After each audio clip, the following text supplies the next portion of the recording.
ابو بکر صدیق رضی اللہ تعالیٰ عنہ فرماتے ہیں کاش میں گونگا ہوتا مگر ذکر اللہ کی حد تک گویائی یعنی بولنے کی صلاحیت حاصل ہوتی۔ حضرت سیدنا ابو درداء رضی اللہ تعالیٰ عنہ نے ایک زبان دراز عورت دیکھی تو فرمایا اگر یہ گونگی ہوتی تو اس کے حق میں بہتر تھا۔ پیارے پیارے آقا صلی اللہ تعالیٰ علیہ وآلہ وسلم کے میٹھے میٹھے صحابی رضی اللہ تعالیٰ عنہ کے ارشاد سے خصوصاً ہماری وہ اسلامی بہنیں درس حاصل کریں جو ہر وقت لگائی بجائی اور تیری میری میں مگن رہتی اور ادھر کی ادھر اور ادھر کی ادھر لگانے سے فرصت نہیں پاتی۔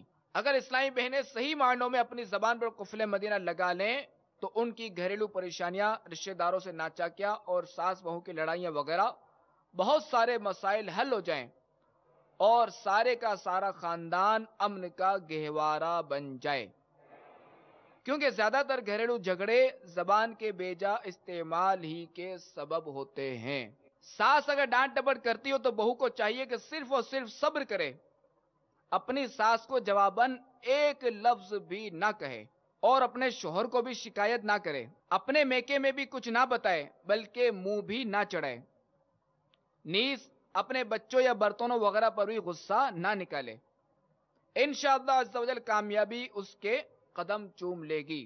کہا جاتا ہے ایک چپ 100 کو ہرائے۔ اسی طرح اگر کوئی بہو اپنی ساس سے جھگڑا کرتی ہو تو ساس کو چاہیے کہ بالکل جوابی کارروائی نہ کرے، صرف خاموشی اختیار کرے، گھر کے کسی فرد حتیٰ کہ اپنے بیٹے کو بھی شکایت نہ کرے۔